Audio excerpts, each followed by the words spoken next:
Sony's done it again. They've released another G Master Prime. And what's more is that they've entered the ultra-wide prime game with their new 14mm f1.8. And oh boy, have they come in swinging.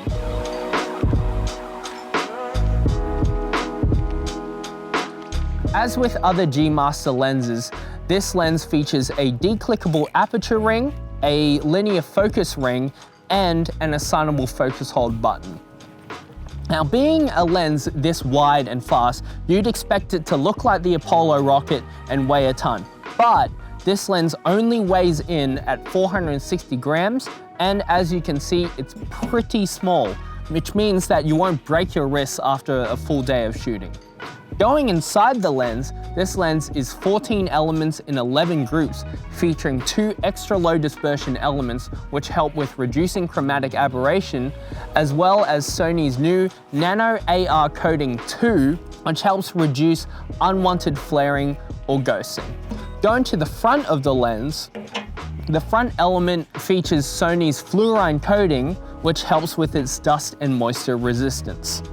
With a maximum aperture of f1.8 and a minimum aperture of f16, as well as a minimum focus distance of 25 centimeters, this lens can achieve pretty pleasing bokeh. Now, that being said, you're not gonna get big, bold, beautiful, luscious bokeh balls like you would with a 50mm or an 85mm, but the bokeh that you do get out of this lens is pretty pleasing. Impressively, with a lens this wide, you get little to no distortion on your lines. If you look at this image here, you'll notice that the lines don't distort much, if at all. So, who needs this lens? This lens is great for real estate videographers and photographers, as well as people who are really into taking landscape photography.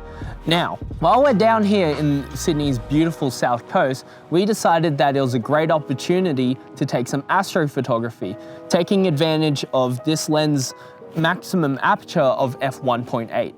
So we're walking down to the beach right now to set up so we can take some astrophotography, and I thought that this would be a great opportunity to talk about the autofocus of the lens while we're walking down here. So right now I've got the lens on my A7 III, and I just want to say from my autofocus tests, and as you can see right now, this lens has pretty good continuous autofocus. So while we're making our way down these stairs, I want to talk about how this lens has 2 of Sony's linear XD motors, which help with its autofocus performance. What you'll also notice about this lens is that it's got no optical image stabilization, which really isn't that much of a problem for a lens this wide. Now, unlike lenses such as a 50mm and 85mm where you notice every single micro jitter, this lens, because it's so wide, all of those jitters are kind of evened out. So you don't really need to worry about stabilization that much. And if you're pairing this with an A7 body, you get your internal image stabilization anyway. That being said, it all makes for a pretty smooth filming experience. Let's go and set up for some astrophotography.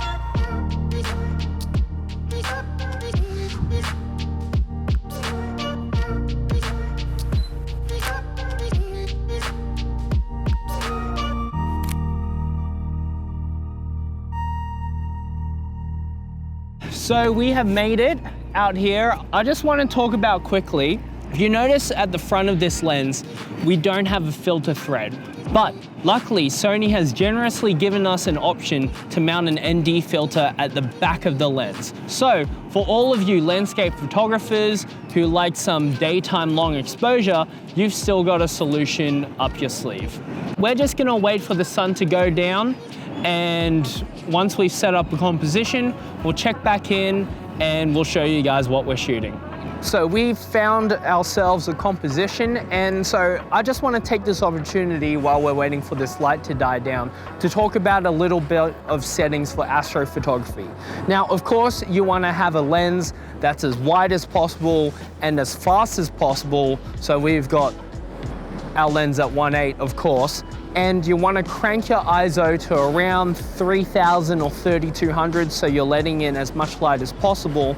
And as for your shutter speed, you'll hear a lot of talk about this thing called the 500 rule, which is a good guideline to ensure that your stars don't start trailing, because of course the Earth is rotating, so the stars will start trailing after a second. So the 500 rule really is just 500 divided by your lens focal length. So in this case, oh my goodness, oh my goodness. Okay, cut there.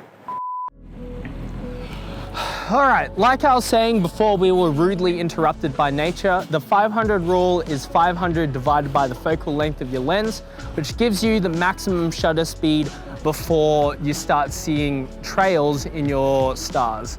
Of course, the stars trail because the Earth is rotating, but the 500 rule is really just a guideline. So we're gonna start at 20, 25 seconds and just play around and go from there. So it's up to your own experimentation to see what works and what gets the best image for you.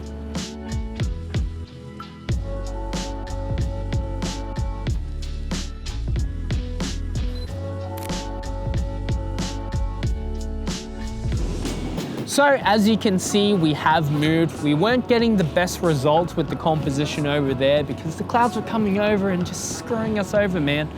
So we've moved here. Hopefully this is a bit more of an interesting composition. We've got some stuff happening off in the distance with fishes and glow sticks, so we can get some light streaks there.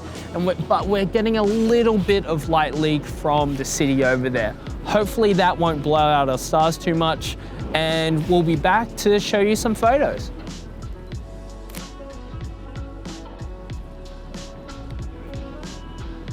We've done all that we can here, so what we're gonna do is we're gonna head back to dry land where it's safe, and we're gonna wrap it up with some final thoughts.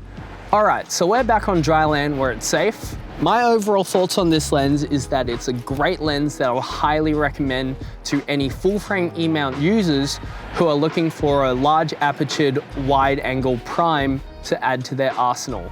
As always, if there's more information that you would like to know, we've linked it in the description.